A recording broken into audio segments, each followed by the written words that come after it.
Hi guys, ArchieLuxury channel. And today I want to talk about Rolex Steel Sports watches. Rolex Steel Sports watches. And before I do that, I'd like you guys to subscribe, like this video, and tell your friends. Because I depend on newcomers and bigger traffic to help me earn Google Ads revenue. And if you really like the work I do, you could sponsor me on Patreon. That allows you to send, you can send $1 a month. You can send $1 a month to help me out, stay full-time on the YouTube. Okay, guys. Now, I want to talk to you today. I want to talk to you about Rolex Steel Sports watches. And I recently went to Melbourne, Australia. And I also went to Sydney. And I gotta tell you something. One thing I found with looking at Rolex boutiques and wristwatch dealers is there seems to be a big absence of Rolex Steel Sports watches. I mean, you go to a boutique that specializes in Rolex, a Rolex dealer, they have countless two-tone Datejust, they have steel Datejust, they have solid gold day-dates, they've got fancy-wancy stuff there. You'll even see gold Daytona, solid gold Submariner. But the actual number of steel sports watches is very, very small. If you're lucky, you might catch a glimpse of the Rolex Explorer 2 42mm. That seems to be the dog in the sports range there. But when it comes to subbies, Submariners, no stock. The Hulk, no Hulks in stock. The GMT, the Batman, no Batmans, and no GMT, black. Daytona, don't even talk about the Daytona. Don't even talk about the Daytona. It ain't available. There's a long waiting list, sunshine. Don't even come close. And this is the thing. I gotta tell you, from traveling around and having a look, there are very, very few steel sports Rolexes available. Very few. And even with the two-tone Submariner, that's very hard to find. Not many of those on the ground either. And this is the thing. Rolex itself there, Steel Sports Rolex, is in very short supply. That really is the models that people want. And I think it's for good reason. You have a look at the resale values on a lot of these. You go and buy a new Submariner date or a no date, you're not going to lose much money over time. In fact, over time, it'll hold its own. You might lose a little bit, but then with yearly Rolex price increases, after a couple of these, you're going to be under retail. So you'll probably get most of your money back. Not bad for a steel piece of jewelry. How many other pieces of jewelry can you buy at retail, wear for many years, and then get what you paid for it back? That's sort of unheard of. That's the power of Rolex. Now, the whole thing is that it's quite fascinating that many dealers, many resellers of watches themselves there, it's the Rolex Steel Sports models that are the hottest. That is the hottest ones to come by. And it's kind of funny. You go to these Rolex dealers, whether you're going to Melbourne, Sydney, Asia, and they don't have any stock of Submariners. Very little.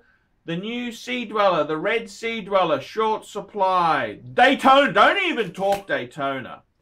These key models are really hard to get. And I gotta be honest with you, I kind of think Rolex may be taking the market for suckers, because I think Rolex is very strategic in the sense that they limit supply of these steel sports models. They really do limit supply. I've been told if you're a Rolex dealer, you can't dictate what stock you get. You get the stock and you take it. You can't ever send stuff back. Otherwise, you'll lose your agency. I mean, you want to look after your agency as best you can. You basically get when you order stock, you basically get a consignment of stuff. You're sort of stuck. Every order you're going to get stuck with one big gold piece, which, although it's lovely and beautiful, it's very hard to sell. You might get stuck with a platinum piece. Whew, that's hard to move. Steel sports Rolex. That is really, they are the hot little babies there. And what is the answer? I mean, it's quite fascinating. You look around. I got a good friend of mine went to America and he said, Archie, there's hardly any, you go to these Rolex dealers or boutiques, he said there's no steel sports Rolexes there. He said you might see an occasional Explorer 2 Polar, that's the 42 mil, and you might see a non-GV Milgauss. But he said there's nothing, there's no steels, Submariners, no date subs, Sea Dwellers, GMTs. They're very, very short supply. Very, very short supply. You might see the odd, he said, you might see the odd Yachtmaster there. He said, but realistically, no Daytonas, nowhere to be seen, no Daytonas. And it has to be asked, is Rolex really having a lend of them? I mean, the market, everybody wants what they can't have. If you can't have it, it makes you want it more. And maybe this is the whole thing with the Rolex market there. It's a bit of a artificial market where the steel sports models are hard to get. And I got to tell you, when you look at the used prices for Submariners and GMTs, you can see a lot of these pieces are going for basically retail, full retail, if not a small premium. A small premium. Things like the Hulk, you can't get a Hulk at retail. There's a long waiting list. I've been told 3-year waiting list for Hulks, unless you're paying over retail. Submariners are getting very short supply there. The new Sea Dweller, Red Sea Dweller, impossible. Absolutely impossible. Steel sports Rolex. I mean, you go to the boutiques, there's nothing on display. You can't even see them. You can't even see them. And this is the whole thing. What the hell's going on there? I mean, they've got heaps of two-tone Datejust, steel Datejust, and gold day dates. Yes, yes, yes. But they're kind of... I want steel sports Rolex. That's what the smart money goes to. Steel sports Rolex. That's where you want to go to. And it's quite fascinating. Is it a Ponzi scheme? Is this artificial market manipulation? Or is it the reality? What is it? What is it exactly?